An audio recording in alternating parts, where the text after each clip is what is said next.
So I'm Mairi Lucas. I'm married to Richard. We've been married for 21 years this July. And so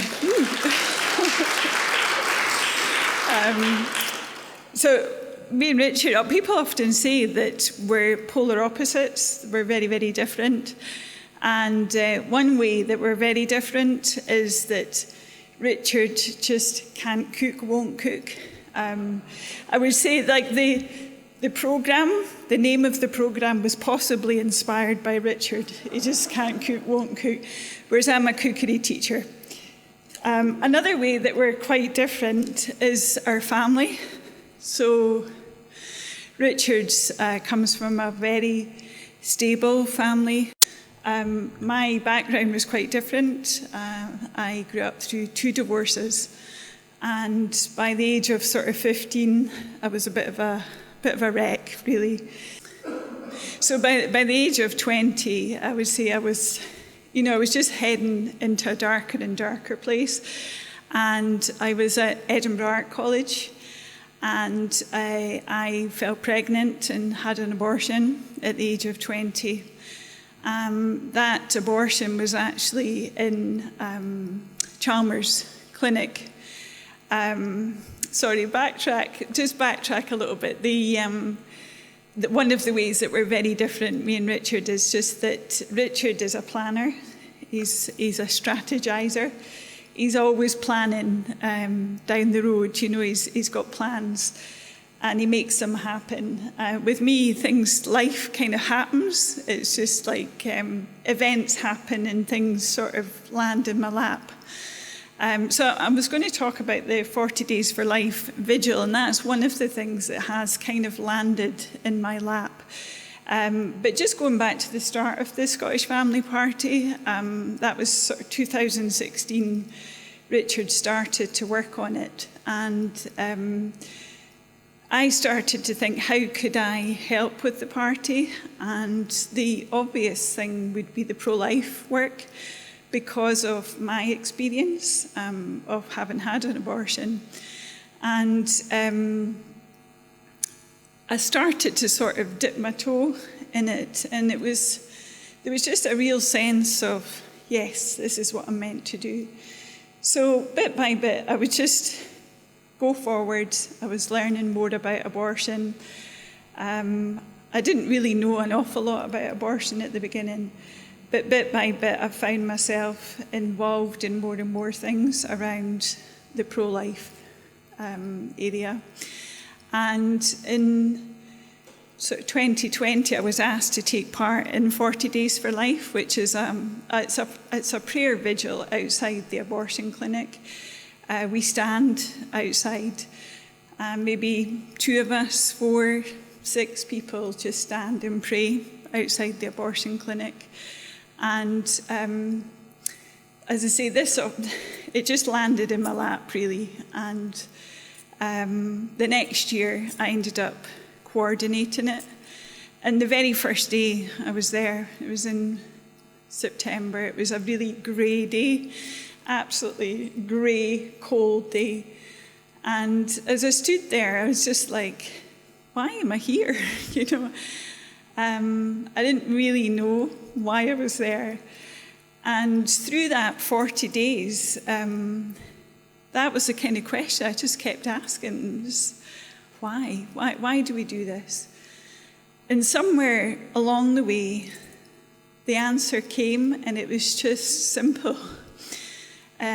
Abortion is the intentional killing of an innocent human being. That's why we're there. And that conviction has kind of been the sort of plumb line for that work. That's why we're there. So what do? We pray through 40 days. 40 Days for Life is based in Texas. They're a growing movement. Some 40 Days for Life campaigns actually manage 24/7 prayer for 40 days. Edinburgh, we're a bit smaller than that.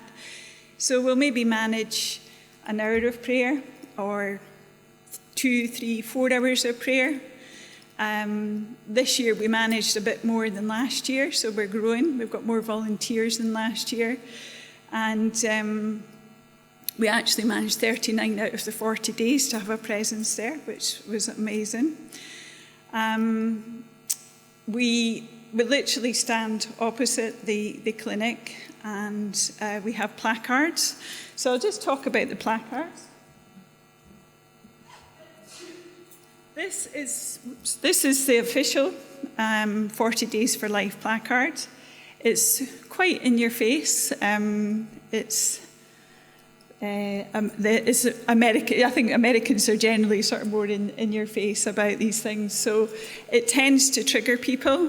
I like it because I think it actually says a lot. It says there's something wrong with abortion and it needs to end.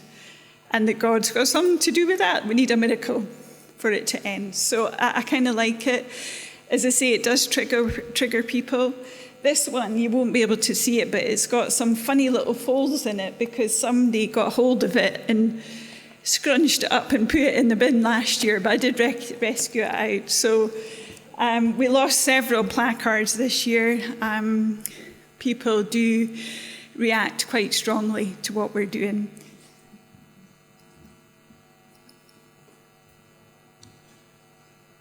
So this one, there's two of us on the volunteer and amongst the volunteers who have had abortions, and this takes quite a lot of courage to stand on the street.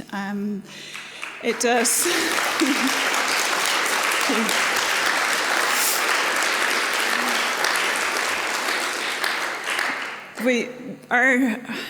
I think certainly the two of us who've had abortions are really passionate about connecting with people who have had abortions. Abortion ends a life, but it destroys another life. It destroys the life of the mother. Certainly the day that I had an abortion, a dark cloud came on me and stayed with me for decades. This year, we had it was a post-abortive father, actually, who was raging. He was shouting. And it was quite worrying, actually, just the level of his anger. And one of the volunteers just took him to one side and managed to calm him down. And after he'd calmed down, the tears came, and he talked about how him and his wife had decided they couldn't afford another child as they saw it, and they ended the life of their child. And he was broken. And that's what happens with abortion. People, it's like a dark cellar in their heart. They stuff it all in, shut the door, and leave it in the dark. And it just festers there for the rest of their lives. And so our passion is to really connect with these people and to direct them to healing, because healing is possible. It's a deeply spiritual issue, but healing is possible. So that's our passion. There are others who go for other reasons, and I'll talk about that in a minute.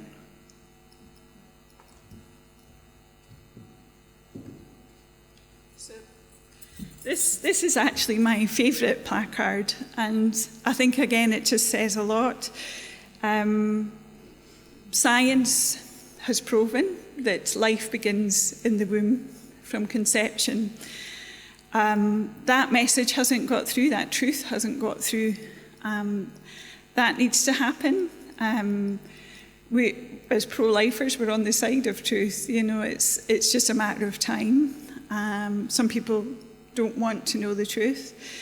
But there's a step further that needs to happen, and that is that love begins then as well. That acknowledgement of the value of that new human life and the need not just to protect it, but to nurture it, to care for it, to value it, to give it that high value. So that's my favourite placard.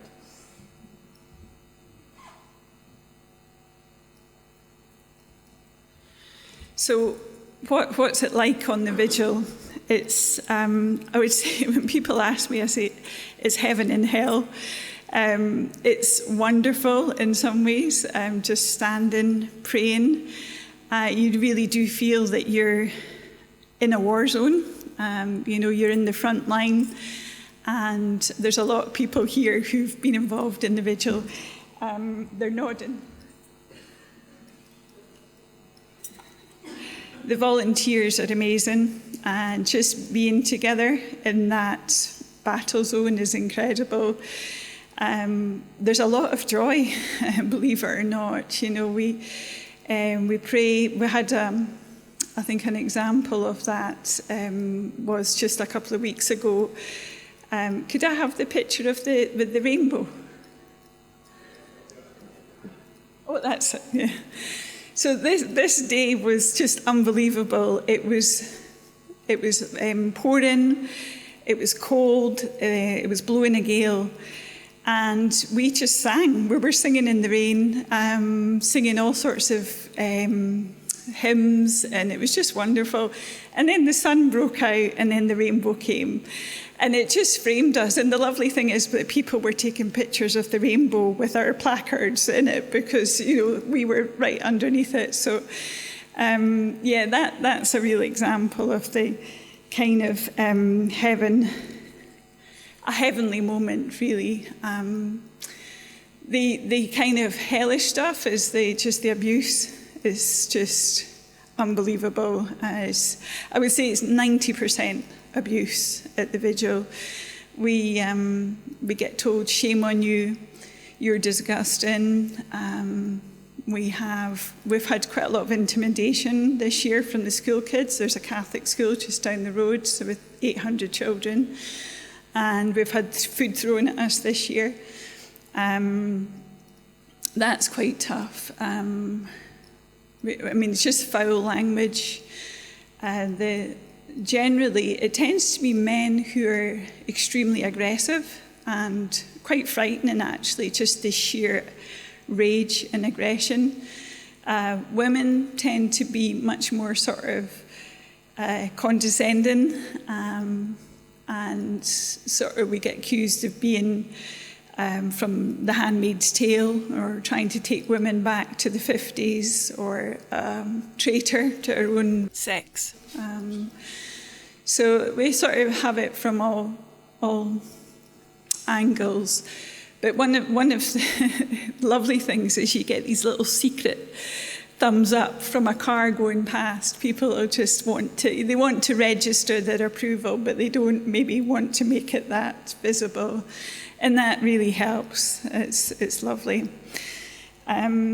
So going back to what I was saying about things just happen, I find myself at the very place where I had an abortion, right beside the art college is literally a stone's throw away. Being a witness to life, I just find that extraordinary. And I think there's a real story of redemption in there. That's what can happen in a healed life. So that's kind of my motivation for being there. My passion for being there is to be a witness to the value of human life and to offer that story of redemption to people. I've had probably 15, 20 opportunities this 40 days to share the story, the good news. And I just wanted to show another person. Could I have the video? So this lady, Anne, she's just incredible. She has been doing the vigils for 17 years, and she has got the most incredible heart. And I would say her heart really reflects the heart of 40 days. She's just so full of love. And it was actually her who had the food thrown at her one day. We've had food thrown twice, but one day it was her. And she she saw it coming, this missile coming towards her, and she just flipped up her placard. It hit the placard. She flipped it back down. She said, "Bless them." And she's just got the most beautiful heart. So I'll just let her speak. I think one of I've got two very favourite ones. It was a young man approached us, and he said, "I just want to thank you for praying." He said, "I came here with my girlfriend, and we saw you praying, and we changed our mind." He said, "My little boy is 3 now. Unfortunately, my girlfriend and I are not together. I live and work in Newcastle, but I'm up today to see my son, and it's just wonderful. And I thank God that you were there that day." And another favourite was, you wonder if you are making a difference. And a lady approached with about a little girl about 5, and she said, "She's here because of you." She said, "My daughter-in-law came, but we saw you and we had a change of heart. Tell the lady where you're going." And she said, "I'm going with my granny to buy sparkly sandals."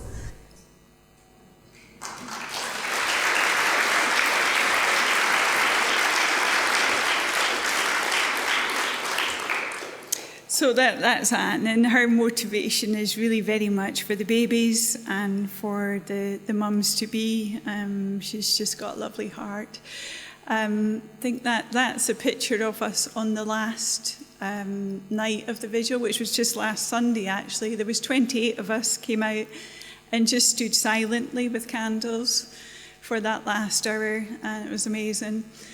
That's really it. That's the report on the vigil. Nicola Sturgeon wants to stop these. Really, you've heard the heart behind it, the desire to see people healed after abortion, the desire from Anne, for babies to be saved and women to be helped. And we have a government that is accusing us of violently preventing women from accessing healthcare. I think we're on the right side of history. It's madness. It's a narrative that's false, and I think we've touched on it quite a lot through today. Just that empathy gone wrong. It really is empathy gone wrong.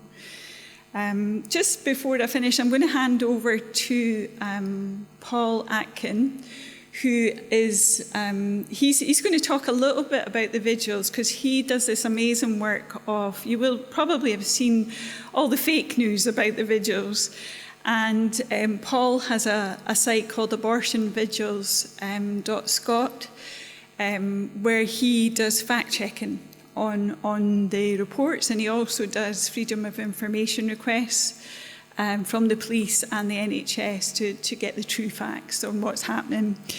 And then he's going to move on to talk about Stanton. And Stanton Healthcare, east of Scotland, had actually officially launched during the vigil, our 40 days. And Donna Cameron is heading that up, so she's going to come up after Paul. Paul's the kind of driving force behind Stanton, and Donna is amazing. I think if ever somebody was suited to a job, it's Donna. She has got such compassion for women in crisis pregnancies. But I'll hand over to Paul. Oh, lastly, sorry. Could everybody that was involved in 40 Days for Life just stand up?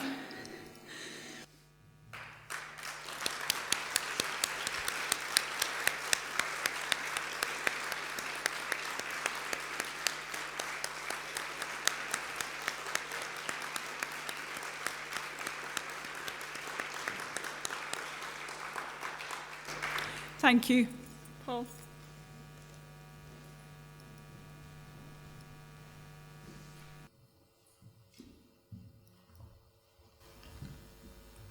Thank you, Mairi. So I think I'm the thorn between two roses here. You've heard from Mairi.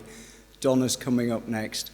My job, I'm one of the trustees of Stanton Healthcare, east of Scotland, And my job is just to give you a little bit of context and background on abortion in Scotland before handing over to Donna, who will tell you about all the good work that Stanton Healthcare East of Scotland is doing.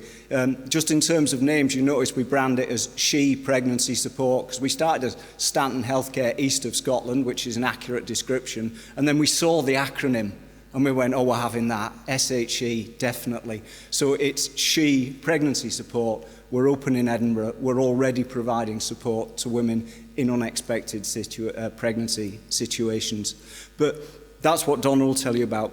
What I'd like to get onto, if I can master the clicker. Yes. So I think about abortion all day long, which is a terrible thing to say. But I actually thought when I come here, don't assume that everybody thinks about it or knows as much about it. So I felt quite pleased with myself. I got it down to 2 sentences. Abortion in Scotland has changed over the last few years and may not be how you imagine it or how it's portrayed in the media. And in fact, the subtitle of my couple of slides could be "Don't believe a word you see in the press," but I probably don't have to convince you of that particular thing. But in terms of abortion in Scotland today, a typical abortion will involve a woman in her 20s who has an abortion by taking pills and miscarries in her own home, which is likely to be in a deprived area. And that abortion will be performed by the NHS under what's called Ground C of the Abortion Act. So just to break that down, a woman in her 20s, 51% of abortions in Scotland take place for women between 20 and 29. Very few happen under the age of 16. And you know, you're normally given this narrative about young, frightened girls, and that may be true in a small number of cases, but the majority of abortions are in the 20 to 29 age range. Overall in Scotland, there are about 13,000 abortions per year. She takes pills in 99% of the cases, actually 99%. All of these figures are from Public Health Scotland. So abortion is no longer a surgical procedure that you go into hospital for. Abortion is a bit like Amazon now. You get on the website, you may have a video consultation, you may have a telephone conversation, and then pills are sent out to you. And the abortion procedure now is 2 pills, one of which stops the pregnancy, the other which causes a miscarriage. So the actual abortion no longer takes place in a hospital, it takes place in a woman's own home. And then that home is more likely to be in a deprived area because Scottish Government reports on the postcodes, and again, over half of women having abortions come from the bottom 40%, the most deprived areas. And poverty, as we find in our pregnancy support, poverty is one of the things which drives the abortion decision. And the reasons that abortions take place, well, Ground C of the Abortion Act is what's called the mental health or the social reasons. Again, it's about 98, 99%. About 1% of abortions take place for disability. And 5 abortions last year, 5, took place because there was a risk to the life of the mother. So this is just the facts. Now, Mairi has talked about the great work that 40 Days for Life do, so I won't go into much more detail about that. But 40 Days for Life, they are prayer events, they are not protests. They are there to pray and to offer help. Each participant will sign a statement of peace, saying that they will not block the roadway, they will obey anything that the police tell them to, etc., etc. They're not required to tell the police. It's what's called a static event. You do not need police permission to do these events. But 40 Days do and have good relations with the police. And the reason I put there the typical participant is a retirement-age Christian woman is because there are more women than men. And of course, if you're retired, you might have a bit more time during the day. But the main point is this isn't the demographic for antisocial behaviour. The people who attend 40 Days for Life, if you're a Christian, look to the right, look to the left. They're the people that are with you on church on Sunday. These are not the people that cause antisocial behaviour anywhere. But not everybody agrees with highlighting what I've told you about abortion, and some people want to get rid of it. Now, it's very, very important that when we talk about buffer zones, you understand that almost everything to do with the buffer zones campaign goes back to the abortion provider, the British Pregnancy Advisory Service. The buffer zones campaign is nothing to do with public order. It's nothing to do with helping women. It's everything to making life easier for the British Pregnancy Advisory Service. Now, BPAS is a £38 million organisation. You know, they talk about all this American money that's pouring into the pro-life movement, and normally Mairi or myself goes, I wish. The reality is, if you want to do 40 days, you pay them a couple of £100 in order to run a vigil. So BPAS is very well resourced. It has a full-time press and media department who, although I don't agree with a word they say, are very effective and are very good at their job, at placing stories in the media, at creating a campaign, at creating a false narrative.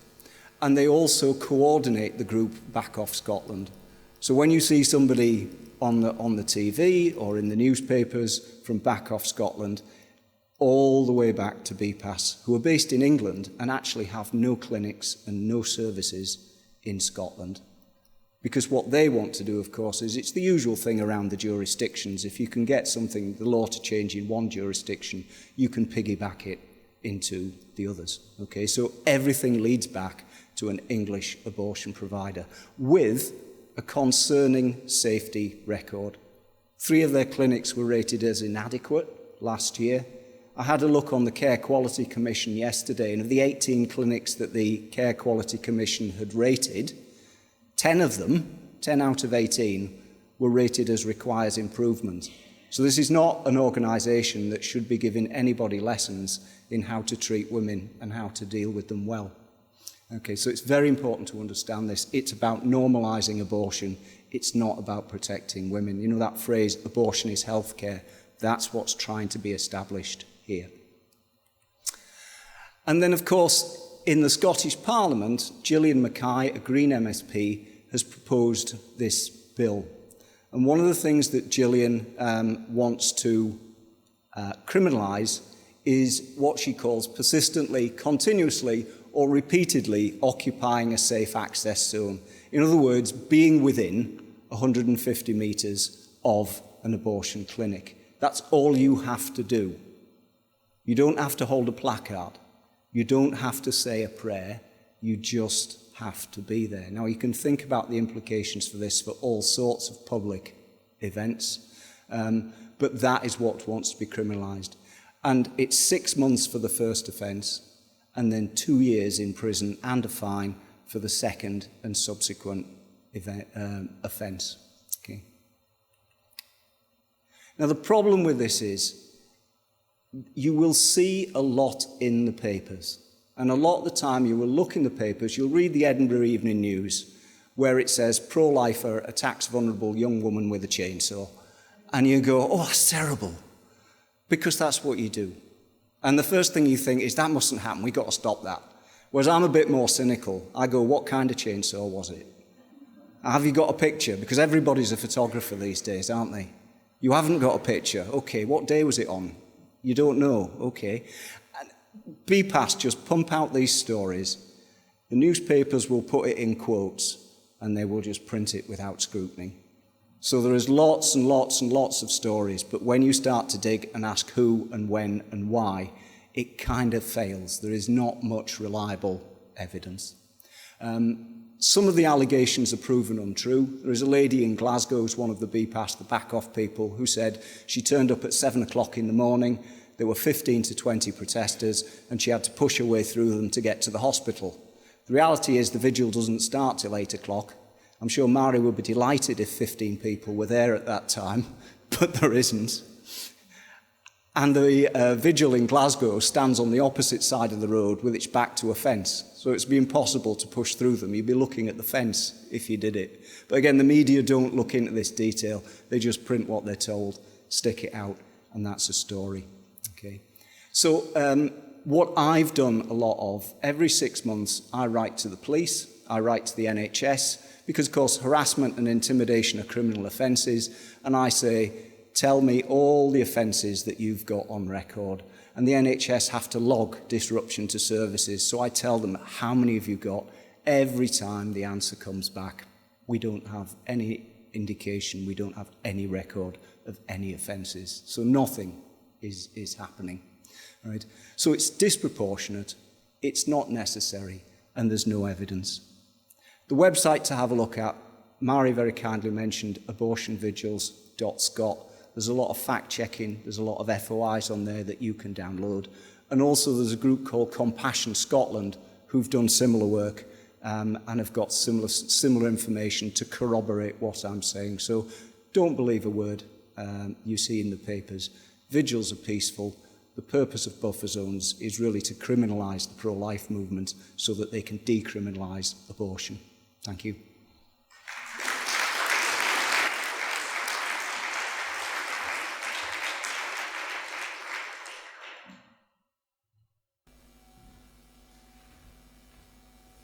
Hello everyone, how are you all doing? It's great to be here today. Thanks to Mairi and Paul.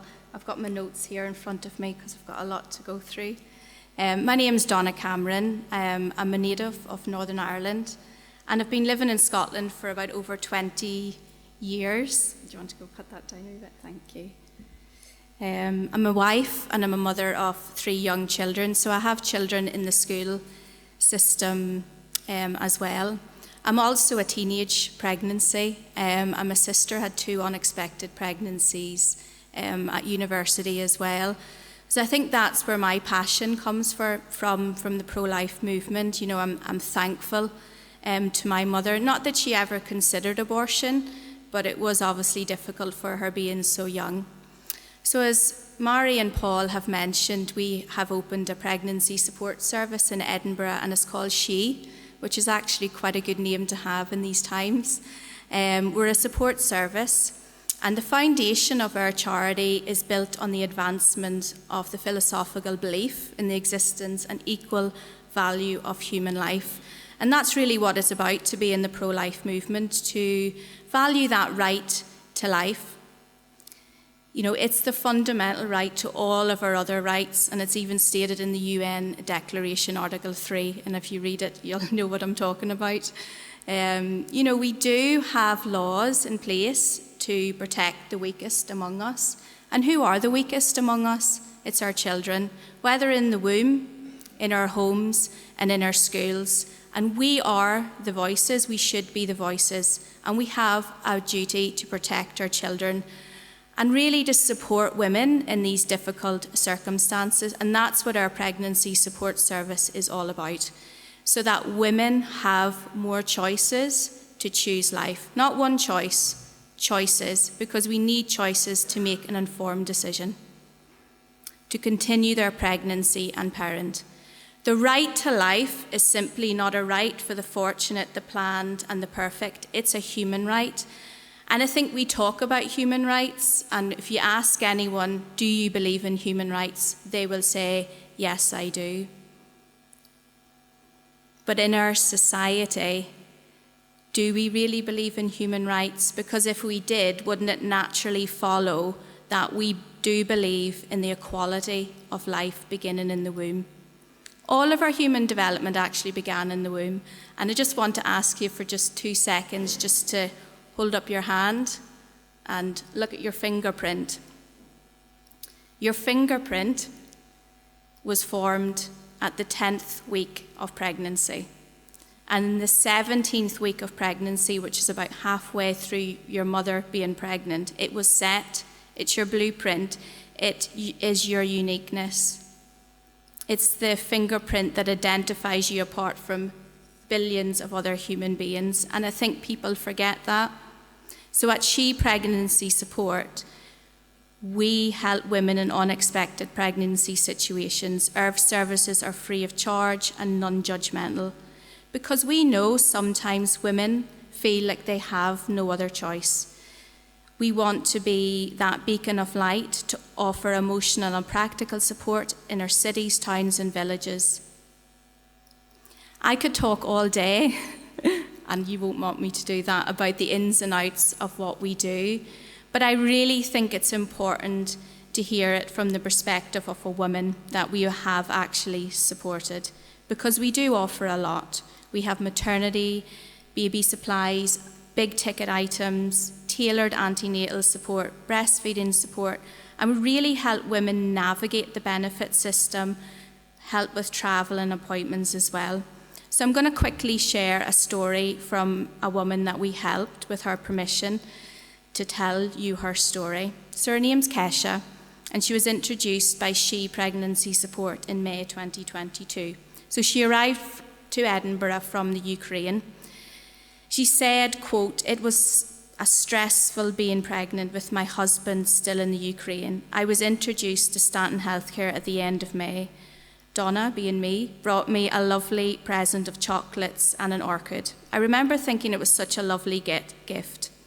Lots of people have provided me with baby clothes, which I'm very thankful for. She brought food, pencils, and colouring books for the children, which was very thoughtful.